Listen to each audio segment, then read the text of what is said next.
आधुनिक विचार की, एक प्रगतिशील विचार की, क्रांतिकारी विचार की, इसकी चर्चा करते हैं।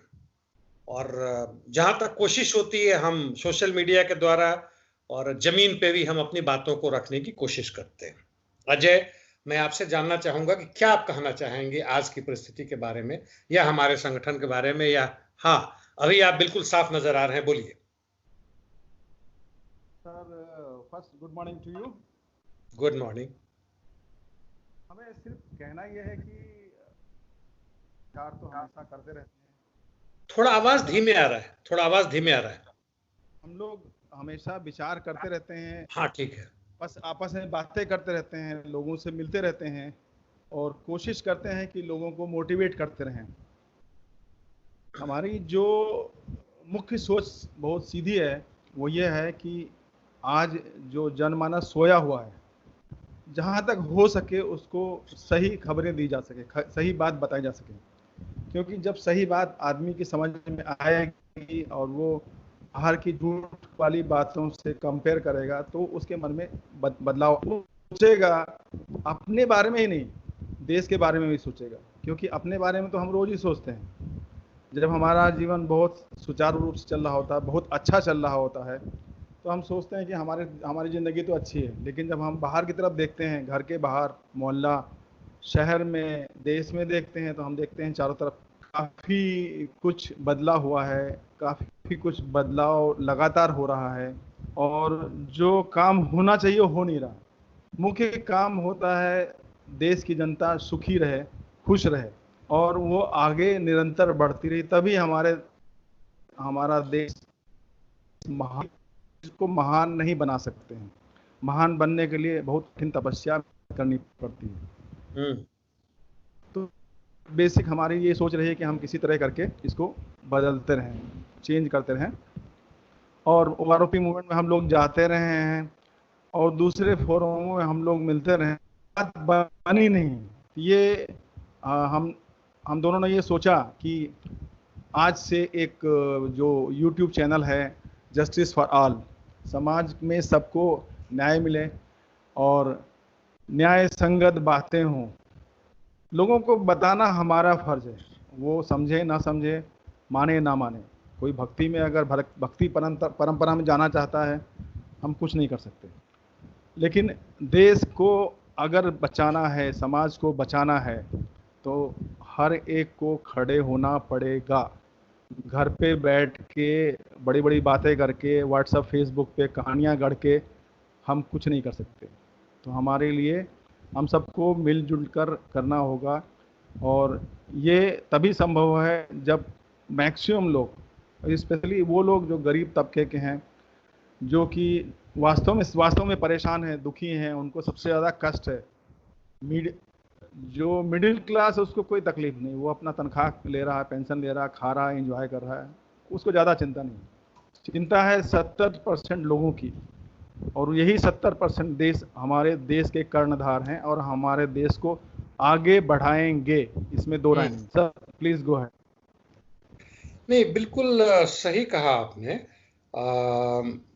एक पॉइंट कहा था कि हमारी कोशिश है कि हम हमेशा लगातार जनता के बीच में जाएं, और जनता के बीच में सड़कों पे भी आना पड़ेगा, उनके घरों पे भी जाना पड़ेगा, पर्चा के माध्यम से, व्यक्तिगत मिलने के माध्यम से। बहुत तरीके हैं और केवल सोशल मीडिया पे हंगामा करने से कुछ खास नहीं होगा। बल्कि आज हम देखें तो सोशल मीडिया का इतना पतन हो चुका है, वह जो मेन स्ट्रीम मीडिया है उससे भी ज़्यादा पतन हो चुका है। मेन मीडिया में या मेन स्ट्रीम मीडिया में कम से कम गाली गलौज वो माँ बहन की तो नहीं करते हैं, सेक्सिस्ट गालियां नहीं देते, यहाँ तो वो अभी सब पढ़ते हैं। और जरा भी विरोध हो तो उसका बिल्कुल वो, सही कहा जी, बिल्कुल भद्दा से भद्दा बात करते हैं। तो ये हमारी कोशिश लगातार होनी चाहिए। उस पर आपने ये कहा कि उन पे असर पड़े ना पड़े, नहीं, इससे मैं थोड़ा सा इसको दूसरे तरीके से कहना चाहूंगा। एक हिस्सा तो वो है जिसको आपने कहा कि वह भक्ति काल इस्तेमाल किया ना, या भक्ति जी। में जा चुके हैं, वही कर रहे हैं, तो ठीक है, हाँ हाँ, हम उनका कुछ नहीं कर सकते, उसमें हम बहस में ना पड़े। उनकी मान लीजिए यदि चुनाव के आधार पर भी उनके प्रतिशत देखें तो वह 35 से 40% बनता है, घटता बढ़ता रहता है। बाकी 60% जो वैसे लोग हैं जो कि इस भक्ति काल के खिलाफ हैं और वो एक नए समाज की कोशिश में बिखरे हुए हैं, एकताबद्ध नहीं है और कई तरह से बिखरे हुए हैं। और जो चीज हम लेके जाना चाहते हैं, यानी वह विचारधारा जिसकी चर्चा भी आप कर रहे हैं, उससे वह वाकिफ नहीं है और उसके पीछे हमारी कोशिश होनी चाहिए। तो समझे ना समझे का मैं विरोध नहीं कर रहा हूं, मैं यही कह रहा हूं कि हमारी समझाने की कोशिश, हमारी उनके बीच में काम करने की कोशिश लगातार जारी रहे, वह फल आएगा।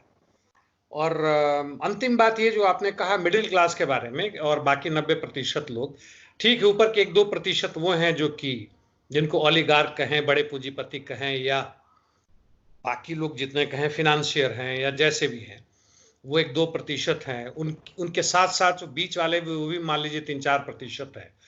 और बड़े बड़े जो राजनीतिज्ञ हैं, जो सत्ता में हैं, या जो पुलिस और प्रशासन के जो अधिकारी हैं, या आजकल देखिए कि जुडिशरी से भी लोग उनके पक्ष में जा रहे हैं। आवाज बदल रही है। वह आवाज आ रहा है?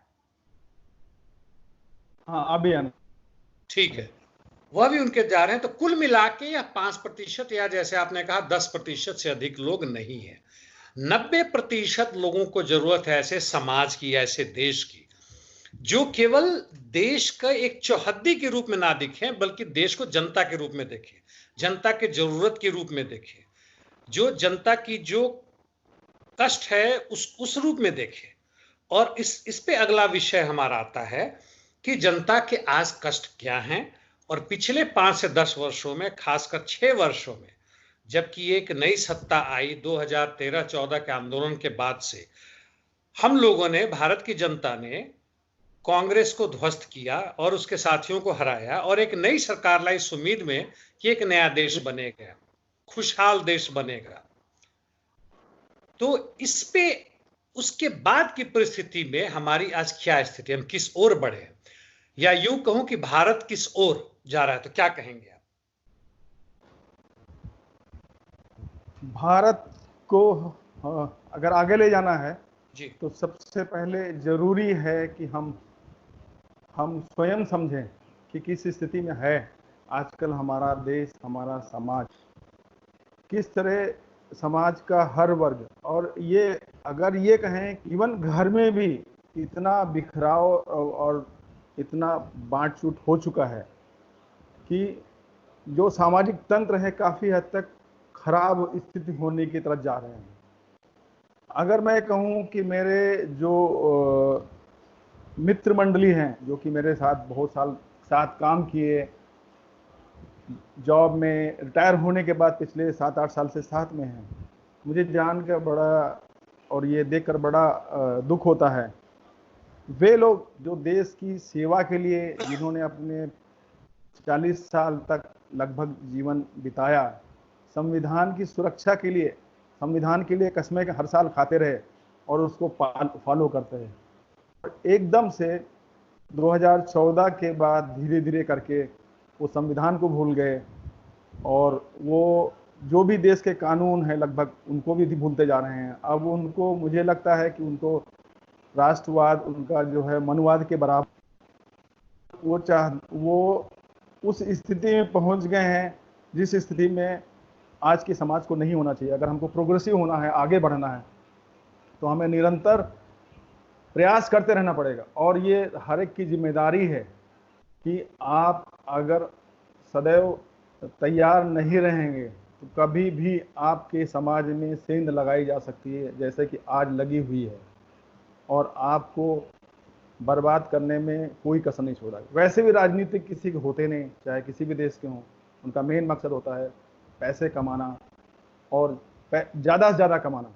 समाज चाहे चूल्हे भाड़ में जाए, उनको वोट चाहिए जिससे वो सत्ता में बने रहें, चाहे किसी को मर्डर करना पड़े, चाहे कोई नई कहानी गढ़नी पड़े, उनसे उनको कुछ लेना देना है। ये जिम्मेदारी है हमारे समाज की, हम सब की, कि हम लोग एकजुट होकर, जैसे हमने कांग्रेस को कई बार उखाड़ फेंका, बहुत सी सरकारें आई और चली गई, तो वैसे ही इस सरकार को अगर वो नहीं सुधरती है और अच्छा काम नहीं करती है, देश हित में काम नहीं कर रही है, तो हमारी जिम्मेदारी बनती है इस सरकार को ज़्यादा दिन नहीं चलने देना है। क्योंकि अगर हम चलने देंगे तो स्थिति हमारी ऐसी हो जाएगी कि हम ना इधर के रहेंगे ना उधर के रहेंगे, और स्थिति ऐसी हो जाएगी जैसे कि जर्मनी में हुआ करती थी कि आपने कुछ बोला और आप जेल के अंदर गए और पिटे, या अगर दूसरे धर्म के हैं तो आपको कंसंट्रेशन कैंप में डाल के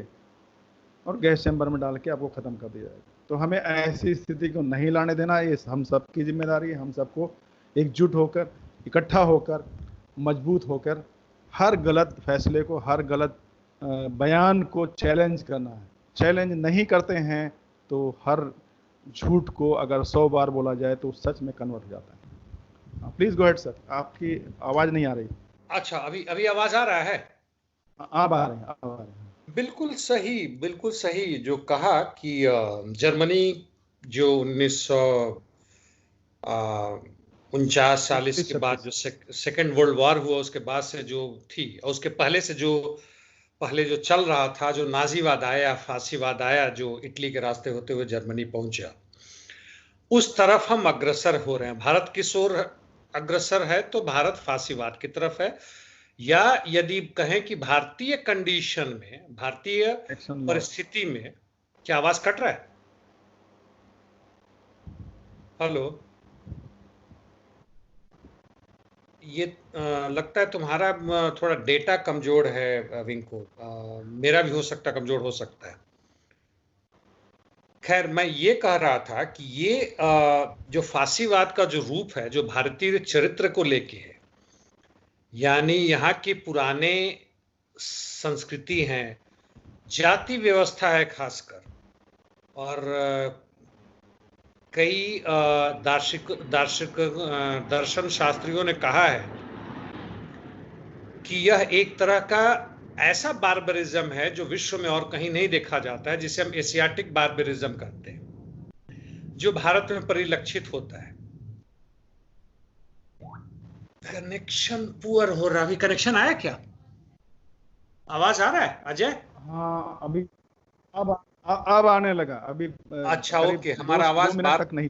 अच्छा, हमारा आवाज बार बार कट रहा है, तो मैं इस चीज को शॉर्ट में दोहरा दूं, यदि वह बात हमारी नहीं रिकॉर्ड हो पाई है तो, कि गैस चैम्बर की जो आपने चर्चा की, मैं उससे सहमत हूं, उस तरफ बढ़ रहे हैं। कोई आवश्यक नहीं कि गैस चैम्बर ही हो, यदि आधुनिक तरीके से ही जनता को उसके पीछे लाया जाए और विपक्ष को ध्वस्त कर दिया जाए, राज्य के हर स्तंभ को अपने कंट्रोल में कर लिया जाए, जो दिख रहा है आज हमें पूर्ण रूप से दिख रहा है, चाहे वह न्यायालय हो या न्यायालय का सबसे ऊपरी विभाग हो, उसका पुलिस हो, विपक्ष के भी कई बाकी जो धड़े हैं, जो खासकर जो क्षेत्रीय विपक्ष है, यहां तक कि वाम के भी कई हैं, वो भी उसके पक्ष में जा चुके हैं, विचारधारा के रूप से वो भी उसमें जा चुके हैं। उदाहरण एक देता हूं, जब श्री अटल बिहारी वाजपेयी का निधन हुआ था, तो उसमें हजारों जो विपक्ष के नेता थे जो शामिल हुए थे, उसमें सीपीएम के भी नेता और बाकी वाम के भी नेता शामिल हुए थे। सीपीएम के नेता ने, ठीक है, कोई नेता, राजनीतिक नेता मरता है, आप अपना शोक संवाद देते, ठीक है, लेकिन उन्होंने कहा कि आज हमें वाजपेयी की विचारधारा की जरूरत है। तो मेरा तो सवाल ये होगा कि भाई, जब सीपीएम की ये स्थिति है, तो तुम अपना अलग से विचारधारा क्यों चला रहे हो, अपनी एक पार्टी क्यों चला रहे हो? हाँ, भाजपा भटक गई है श्री नरेंद्र मोदी और बाकी लोगों के आने के बाद से, भाजपा को वापस लाइए और भाजपा में ज्वाइन कीजिए। आपने ऐतिहासिक गलती की, जब श्री अटल बिहारी वाजपेयी सत्ता में थे, उस समय आपने भाजपा नहीं ज्वाइन किया। मैं इस पे आना चाहता हूं कि वैचारिक स्तर पे हमें बहुत लड़ाई करना पड़ेगा। जस्टिस फॉर ऑल हमने इसी के लिए हमने कायम की थी। हम बहुत आगे नहीं बढ़ चुके हैं, लेकिन हमारी कोशिश होनी चाहिए इसमें, हम संख्या में बढ़ें और हमारी आपस समझ में बढ़े। और आज की परिस्थिति यानी भारत की सोर दूसरी तरफ हम देखें, आखिर इस फांसीवाद से जनता को कष्ट क्या है, या संघवाद कहें तो उससे कष्ट क्या है, या मनुवाद जैसे आपने कहा उससे कष्ट क्या है? कष्ट यह है कि भारत में बेरोजगारी 30% से ऊपर चले गया है। भारत में लाखों लाख मजदूर सड़कों पे आ गए। सैकड़ों हजारों किलोमीटर पैदल चलने को मजबूर हुए, बिना घर के, बिना खाना के, बिना पानी के, बिना दवाई के। इसके ऊपर पुलिस के डंडे थे, पुलिस का अत्याचार था। सड़कों पे खुलेआम जगहों पे मॉब लाइंचिंग की जा रही है, उसका वीडियो बना के बड़ी शान से उसको दिखाया जा रहा है बाकी जनता को। वो जेल में जाते तो उसको निकालने की भाजपा पूरी कोशिश करती है, निकलने के बाद उनको फूल मालाएं डाली जाती है, उनकी जिंदाबाद के नारे लगाए जाते हैं। यानी उस हर तरह की कोशिश की जा रही है कि यह दक्षिणपंथी विचारधारा जो कि जनता विरोधी है, जनता के बीच में लाया जाए। और किसके नाम पे? वह धर्म के नाम पे, देश के नाम पे किया जा रहा है। और उसका असर जनता की बेरोजगारी में, जनता का खत्म होता हुआ शिक्षा, खत्म होता हुआ स्वास्थ्य, खत्म होता हुआ एजुकेशन सिस्टम, घर भी खत्म होते जा रहे हैं, लोग घरों से बेदखल भी हो रहे हैं। और जो मिडिल क्लास की बात कहें कि वो चिंतित नहीं है, तो इतना मैं बताऊं कि जो गरीबीकरण हो रहा है वह उन पे भी हावी है, महंगाई के कारण, उनके नौकरी जाने के कारण। और एक आंकड़े के हिसाब से आया था, मैंने अखबार में ही पढ़ा था, कि भारत के 83%, 83% पॉपुलेशन जो पहले कमाती थी, उनका अब घट गया है। 5 से 10% हमने मान लिए ऊपर वाले लोग हैं, बाकी बीच के 2-3% यदि मध्यम वर्गीय है उनको छोड़ दे या उच्च मध्यम वर्गीय उनको छोड़ दे, तो बाकी सबके आय स्रोत, आय घटे हैं। उनकी तौर तरीके, जीवन के साधन हर तरीके से घटे हैं। उनके घर में, अरे मेरे घर में भी यार, बाकी सबको देख लो, केवल इसीलिए नहीं कि मैं बाजार नहीं जा पा रहा हूं, इसलिए भी कितने महंगे हो गए हैं। सब्जी हो, कोई भी और सामान हो, अंडा हो, दूध हो, पाव रोटी हो, हर कुछ जो है सो महंगाई। पेट्रोल डीजल का तो कहने की जरूरत नहीं है, वो हर रोज यूं बढ़े जा रहा है जैसे हमारा मजाक बन रहा, हमारे ऊपर हर रोज एक झुंझुना हिलाया जा रहा है। और कांव कांव करके होता जा रहा है कि भाई 50 पैसे और बढ़ गए, 80 पैसे और बढ़ गए, 45 पैसे बढ़ गए। और यह शायद अनुमान लगाने की कोशिश करे जनता कि जनता किस हद तक बर्दाश्त करने में सफल है, किस हद तक हम इसको लूट सकते हैं। और शायद बैंक में भी जो हमारे पैसे हैं वह भी सुरक्षित नहीं है, बहुत जल्दी सरकार उनको हड़पने वाली है। और यह देख रही है कि किस हद तक वह लोग इस भक्ति काल को बर्दाश्त करेंगे। ये मेरा समझ है आज भारत के बढ़ती स्थिति को, किस ओर बढ़ रहा है इस स्थिति को लेकर, और हम क्या करें इस पर। आपने एक अच्छा रास्ता दिया कि हमें संघर्ष करना होगा, और यह संघर्ष हमें जमीन पर करना होगा। आज के लिए मेरी तरफ से इतना, आप इसको समाप्त करें। अजय।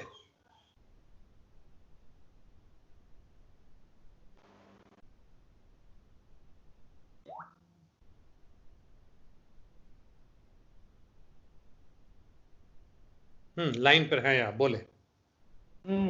और इंटरनेट पे कुछ काफी डिस्टरबेंस है। Digital India.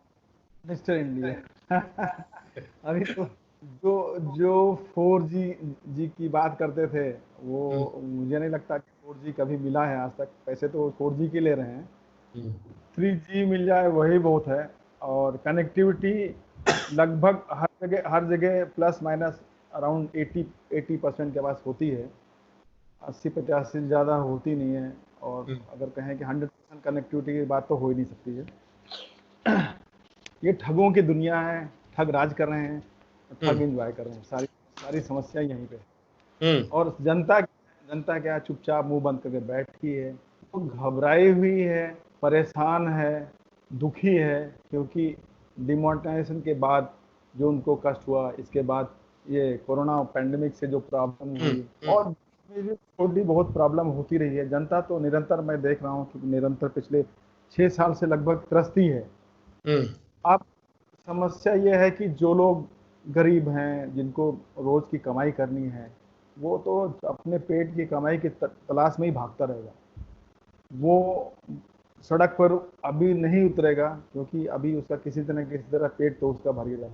लेकिन एक समय ऐसा भी आ रहा है जब ये भी दिक्कत होगी कि कमाई का स्रोत तो धीरे धीरे खत्म ही हो गया है। जो बिजनेस चल रहे थे या जो बिल्डिंगें बन रही थी, लोग भाग के गांव चले गए। गांव में कब तक रहेंगे? आखिरकार गांव में भी तो लिमिटेड खेती है, किसी के पास 2 बीघे, किसी के पास 4 बीघे, किसी के पास 10 बिस्वा है, छोटे छोटे प्लॉट्स हैं, उनसे कब तक गुजारा करें? आखिरकार उनको तो भागना पड़ेगा, फिर भागना पड़ेगा तो नई चीज यहाँ फिर शुरुआत होने में समय लगेगा और सबको काम नहीं मिलेगा। वो एक ऐसी विषम परिस्थिति होगी जब सरकार शायद इन लोगों को ना संभाल पाए, क्योंकि आज तक अगर हम अमेरिका के देखें, रूस को देखें, और जिस भी देश को देखें, हमेशा जो रेवोल्यूशन हुए हैं, जो देश में बदलाव हुआ है, चेंज हुआ है, वो गरीब तबके ने ही किया है। Middle class and upper class ने तो कुछ नहीं किया, हमेशा उन्होंने किया, क्योंकि सबसे बड़ी लात, सबसे बड़ी परेशानी उन्हीं के साथ हुई है, और वही इस चीज को कर सकते हैं। अभी अमेरिका में जो रिसेंट केस हुआ है फ्लॉयड का, जिसको एक पुलिस वाले ने मार दिया था, हम पिछले 2 दिन से देख रहे हैं कि तमिलनाडु में लगातार पुलिस वाले किसी न किसी को पकड़ के मार रहे हैं, और हमारे यहाँ किसी के साथ जू नहीं रेंग रही। ठीक है, व्हाट्सएप, फेसबुक और ट्विटर पे बहुत सारी लड़ाइयाँ लड़ी जा रही हैं, लेकिन सड़क पे तो कोई लड़ाई हो ही नहीं रही। और जब तक सड़क पे नहीं खड़े हो गए तब तक कुछ होने वाला। सरकार डरती किससे है? जो लोग सड़क पे खड़े हो जाते हैं। अभी 10 लाख लोग, जब 5 से 10 लाख लोग जब ग्रेटर नोएडा के दरवाजे पे खड़े हो गए यूपी बिहार भागने के लिए, तब सरकार की हालत खराब हुई। तब उनकी समझ में आया कि यही 5 लाख लोग अगर जरा सा भी गड़बड़ हो गया तो ये सब ध्वस्त कर देंगे। ठीक है, फटाफट बसें मंगा गए, यूपी ने बस दिया, दिल्ली वालों ने दौड़ के बस दिया, सब कुछ दिया। यदि उनको जो कष्ट हुआ अपने घर वो बेचारे शांति से चले गए। मैं सिर्फ एक ही बात कहना चाहता हूँ, वो समाज, सरकार, सब और हम सब के लिए है कि हर चीज का एक अंत होता है, सहनशीलता की भी एक सीमा होती है। बहुत सही। और उस सीमा को लगभग हम लोग अब टच कर चुके हैं। अब ये हो रहा है कि उस सीमा पार ना हो जाए, इसके लिए सरकार की जिम्मेदारी है, और सरकार पूरी कोशिश करे कि जनता उस सीमा को पार न करे, क्योंकि वो सीमा जब पार होगी बहुत सारा परेशानी होगी, दिक्कत होगी, तकलीफें होगी। उसमें जो लोग बड़े आराम से बैठे टीवी पे देखते हैं और डिबेट करते रहते हैं, उन सबको कष्ट होने वाला है। ऐसा नहीं कि जो लोग, अगर अमेरिका का केस देखें, लेटेस्ट पुराना, अभी 1 महीने पीछे वाला, प्रेसिडेंट ट्रंप को खुद अपने ही व्हाइट हाउस के न्यूक्लियर बंकर में छुप के रहना पड़ा 2-4 घंटे। ऐसी स्थिति आ गई। क्यों? क्योंकि वहां पे एक बहुत ही ईमानदार और बढ़िया जनरल थे, मानेक शाह जैसे, जिन्होंने अपने बाकी जनरलों को लिखा कि आप ट्रंप के लिए नहीं काम कर रहे हैं, आप देश के संविधान के लिए काम कर रहे हैं, आप सड़क पर नहीं उतरेंगे, आपका काम है बाहर के दुश्मनों को रोकना। और जो फौज न्यूयॉर्क में आई थी वापस चली गई, ट्रंप को भाग के न्यूक्लियर बंकर में छुपना पड़ा।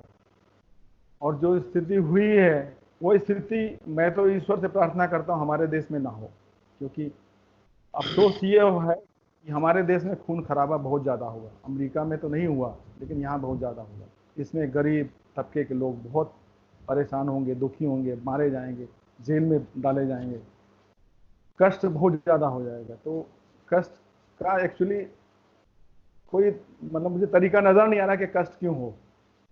ऐसी कोई स्थिति नहीं जो कि सरकार संभाल ना सके, सरकार कर ना सके। सरकार के हाथ में सब कुछ है, लेकिन अगर सरकार इसी तरह सबका मनोबल तोड़ने में लगी रही और सबको सप्रेस करती रहेगी, तो निश्चित रूप से परेशानी तो होगी, इसमें दो राय नहीं।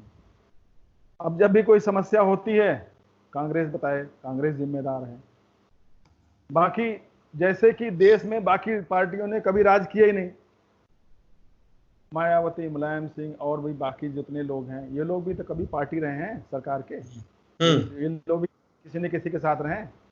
तो मुझे हंसी आती इस बात पे कि भाजपा सरकार कांग्रेस से इतना क्यों डरी हुई है। हर बात पे कांग्रेस ले आओ। चीन में लड़ाई हुई तो कांग्रेस की वजह से, जमीन 60-70 किलोमीटर अगर चीन ने छीन लिया तो कांग्रेस की वजह से। अरे भाई, कब तक तुम इस कांग्रेस के भूत के पीछे पड़े रहोगे? कब तक लोगों को बचाओगे? बाकी भी लोग थे जो कांग्रेस के साथ थे, आपके साथ भी हैं। ये तो कहता हूँ बड़ी बुरी स्थिति है। और लेकिन लोगों को कब तक बरगलाओगे? कभी न कभी तो फंसोगे और बुरी तरह फंसोगे। एक जमाना ऐसा आया था कांग्रेस, जब बीजेपी की के 2 ही एमपी थे, फिर वाजपेयी के टाइम में सरकार आई गई, सब कुछ हुआ। कहीं ऐसा मत करो कि जिससे कि आगे आने का रास्ता ही बंद हो जाए। और कोई अगर चाहे बीजेपी मुक्त भारत या कांग्रेस मुक्त भारत अगर चाहेगा तो संभव नहीं है, क्योंकि बिना अपोजिशन के कोई भी देश सही रास्ते पर नहीं चल सकता। अगर अपोजिशन नहीं है तो एक छत्रराज होगा, डिक्टेटरशिप होगी, जो मर्जी किया जाएगा। और वैसे यूपी बिहार हो ही रहा है। यूपी बिहार जैसे देशों में, प्रदेशों में तो जिसको चाहो पीट दो, जिसको चाहो मार दो, जिसके साथ चाहो बलात्कार कर दो। अगर वो उच्च जाति का है, अच्छी पोस्ट पे है, तो बस उनका तो सम्मान, जेल में जाके भी वापस आ जाएंगे। ठीक है, तो हमें ऐसी स्थिति को बदलना है। आखिरकार हमारा मुख्य जो उद्देश्य है वो यह है, भारत को किस ओर ले जाना है, और उसमें सबका सहयोग चाहिए। सब कोशिश करें अपने अपने हिसाब से। जरूरी नहीं कि हम जो बोल रहे हैं हमारे ही बात माने, अपने अपने हिसाब से देश हित को, समाज हित को, परिवार के हित को सोचते हुए कोशिश करें कि देश अच्छे से अच्छाई से ऊंचाई पे जाए, ना कि देश बुराई से बुराई पे जाए। और मेरी तरफ से सर थैंक यू। आगे हम बात करते रहेंगे। और मेरा अगला टॉपिक ये रहेगा कि हम बात करेंगे, अर्थशास्त्र की बात तो नहीं कर सकते क्योंकि अर्थशास्त्री तो हम है नहीं। हमारे यहाँ तो अर्थशास्त्री जो अर्थशास्त्र नहीं पढ़ाते हैं वो तो आरबीआई गवर्नर बने बैठे हैं, और जिनको शिक्षा का ज्ञान नहीं वो शिक्षा मंत्री बने बैठे हैं। तो हम तो है नहीं, तो हम फौजी आदमी हैं, नॉर्मल सीधी सादी और दो टूक बात करेंगे। अगला हमारा जो सुझाव है कि हम पेट्रोल प्राइसेस के ऊपर बात करें, और उससे क्या, उसके साथ क्या क्या जुड़ा हुआ और क्या क्या लोगों को समस्या पैदा होंगी, क्या दिक्कतें होंगी। अगले वीडियो में हम कोशिश करेंगे कि एक लेमैन लैंग्वेज में, एक साधारण भाषा में जो हम खुद समझते हैं, दूसरों को समझाने की कोशिश करें। क्योंकि अगर दूसरों के समझ में आ जाएगा तभी वो असली गेम प्लान को समझ पाएंगे। तो आज के लिए इतना ही। अगले वीडियो में हम करेंगे कि जो पेट्रोल प्राइसेस हैं और चीज़ें हैं, गैस की प्राइसेस जो बढ़ रहे हैं, उस बारे में चर्चा करें और बताएं लोगों को कि इससे हमारी अर्थव्यवस्था पे, हमारी खुद की जेब पर क्या असर पड़ रहा है। Thank you very much sir. Thank you Ajay, thank you. एक चीज मैं इतना ही कहना चाहूंगा कि आपने कहा कि गरीब तबका ही बदलाव लाता है, यानी आज का जो शोषित जनता वही बदलाव लाएंगे, और उनकी सहनशीलता कभी भी टूट सकती है। मैं चाहूंगा कि सहनशीलता टूटे ताकि बदलाव आए।